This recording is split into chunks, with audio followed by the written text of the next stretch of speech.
Bukod sa hilig kumain, tila nauuso na rin sa mga Pinoy ang pagpo-post ng mga larawan ng mga katakam-takam na pagkain sa social networking sites. Ang ilan nga sa ating mga kababayan, hindi lang libangan kundi sining kung ituring ang pagkuha ng mga litrato ng pagkain. Alamin ang sikreto ng food photography sa mainit na balitang hatid ni Maria Bulaklak Causente. Likas na sa mga Pinoy ang pagkahilig sa pagkain. Patunay riyan ang pagsulpot ng kaliwat kanang kainan sa bansa, mapasosing restaurant o masang karinderya. Pero mula nang mauso ang social media, naging patok na ang pagkuha ng litrato sa pagkain bago ito kainin. Sa masarap na kwentuhan sa Kape at Balita kanina, ikinuwento ng food blogger na si Ray Reyes bakit siya nainganyo sa pagkuha ng larawan ng mga pagkain. Actually, yung vlog, it's managed ng asawa ko po. Sa asawa ko po talaga yung vlog. Okay, And then nakita ko po namin sa maganda yung mga pictures niya. Nabigyan din po ako ng isang camera. So naging outlet ko po yun dahil iba sa trabaho. So pag maganda yung presentation sa isang restaurant, maganda naman pakita, nagugustuhan ng tao. Kwento naman ng food photographer na si Richard Go, mahilig din daw ang mga Pinoy na i-share ang kanilang pagkain.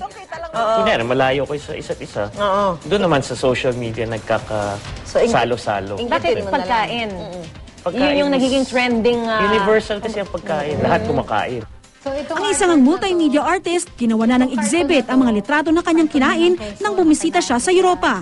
At ang kanyang mga obra, nagkakahalaga ng 25 hanggang 65,000 piso ang isa. Ina-associate ko yung pagkain sa memories. Kung iba, para sa iba, music. Ako, food. Naalala ko kung saan ko kinain to, kung anong nangyari nung kinain ko yon.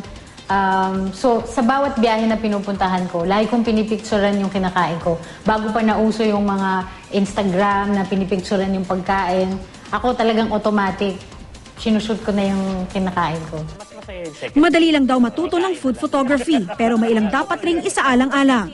Pagka-serve, tingnan niyo muna kung paano yung tamang angle, yung background, ano yung mas natatama. Maganda kung may magandang equipment kayo. Yes, Pero kahit anong camera naman, ang idea doon ay ma-maximize niya yung potential ng kahit point and shoot na camera lang or kahit yung cellphone camera lang.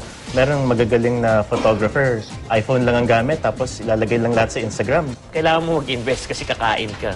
Yun ang pinaka. Practice. Sa umpisa, hindi mo alam kung paano bakunan yan.